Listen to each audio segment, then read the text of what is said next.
I want to talk to you a little bit about your thoughts on the state of the economy right now. When you look at this recovery, what do you see? Well, I see a recovery, and it started getting stronger in March, April, and May. It seems to have leveled off a little bit. This economy is coming back, and incidentally, since we became a country, I don't know whether we've had 15 or 18 recessions, but we had 7 or 8 in the 19th century. They happen. We do not live in a world where the next 100 years are all going to be good years. We do live in a world where in the next 100 years, 80 years will be good, and we just can't predict exactly when those other 20 will happen. We had a particularly tough recession because we had the biggest bubble I've ever seen in my life, followed by a financial panic that I've never seen in my life, and that had to reverberate throughout the economy. And you don't come back the next day or the next week or the next month from a binge like we were on, but we're coming back. I mean, there's no question in my mind we're coming back. So when you read Paul Krugman thinks that we're in the early stages of a third depression, is he right? I don't think so.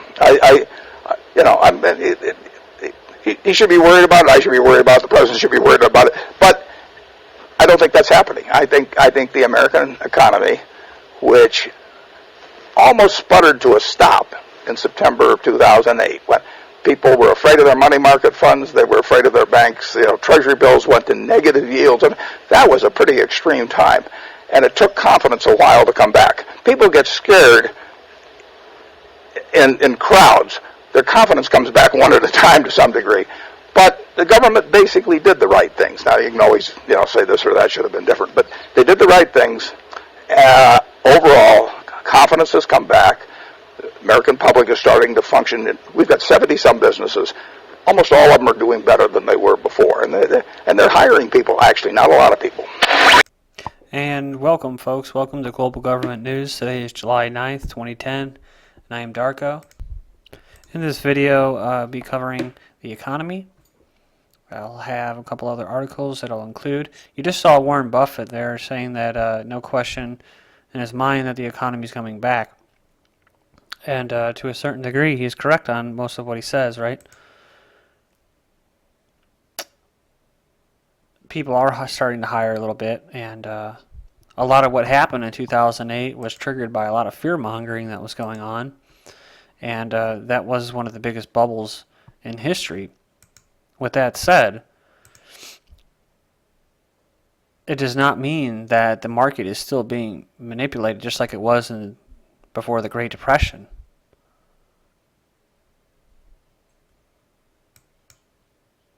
It's just kind of shitty because this is not a free market. And he knows this. He's a very smart individual. Profits very greatly off of this fascist, corporatist, big government and big corporation style, this system. He profits off of it big time. And there's nothing wrong with profits. It's just that he profits big time. And he consolidates, like he bought out one of the biggest railway companies about 6 months ago. These people profit, and they come out ahead in these crises. So naturally, yes, there are going to be recessions, like he said. And a recession is nothing more than a lag of growth in the economy. But we are in the process. We've been in the process since the 1950s, if not, before that. When the Federal Reserve System was created. We've been in the process of being restructured. It's not a recovery. And you can say, well, who am I to disagree with Warren Buffett? Look at him. He's got all this money, and he's successful, and you're making YouTube videos, and so what do you know? And you know what? Whatever. There's probably a hint of truth to that, and all I have to say is that the economy is a rigged game, and investing in the stock market is a rigged game. It's all based off speculation. It's not about real investment. It's about quick profits. And if you know how the game is played, you will make a lot of money, like Warren Buffett and Ted Turner and Bill Gates.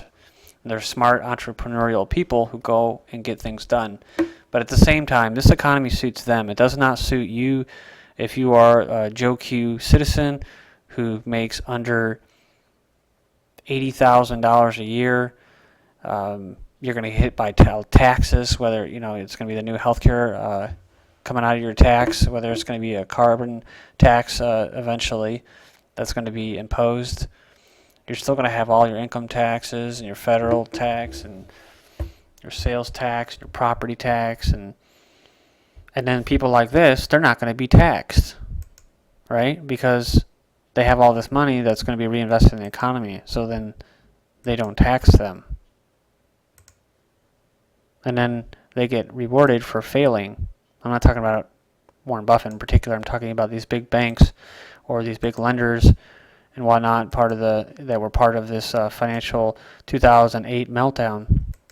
And just finishing up on that last point that I made about the restructuring of the economy is that this new economy involves a lot of different jobs. It's not going to involve a lot of manufacturing. It's going to include anything that has to do with the medical industry, has to do with retail, and government jobs.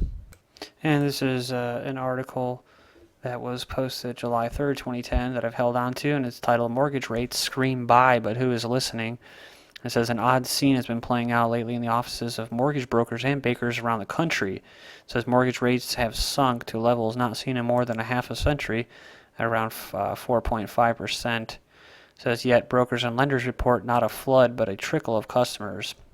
And it basically boils it down to the haves and have-nots. And this is the last cover this and move on to the next article. It says the haves are those who stand to save money from refinancing and have the financial standing to do so. Since mortgage rates have been low for so long, most of them already have refinanced in the past 18 months. Doing so again wouldn't be worth the cost for the most.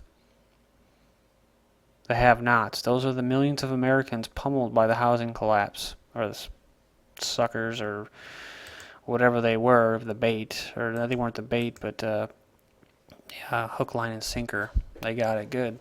So it says they have little or no home equity or no money for down payments, or they lack the credit or steady income to get a finance. So this is the majority of Americans, and these are people that are like millionaires that have money, or people that were a little better off that had money that were able to squirm their way through and keep their house, but they're not able to really go and invest too much. Yes, and this individual, David Christensen, owner of Mountain Lake Mortgage in Lakeside, Montana, he argues that the mortgage lending standards have tightened so much since the financial crisis or fear-mongering that many people with decent but not stellar credit can't even qualify. Lenders are demanding stronger credit scores and higher down payments or home equity. And he says the pendulum has swung way too far the other way. So in other words, they're making it really hard, or they're turning off credit, right? The big banks. Here's an article that I found yesterday, July 8th. It's called "Companies Brace for End of Cheap Made in China Era." And this is something that I've talked to with my friends and family, and in my previous videos that I made here on YouTube about the products that are made in China that have been very cheap. Mostly, a lot of products that go through Walmart and that are going to start eventually going up. So as the gas prices start going up, and the jobs that they keep promising are going to be there are just not there for the most Americans. The products from China, they'll start letting their currency appreciate, and most Chinese will start demanding a better standard of living, since their economy has grown and it's pretty much better than ours. So now we're at that point where all those cheap products that we've been living off of for the past 5-10 years, if not a little bit longer, are now going to be what they're really worth.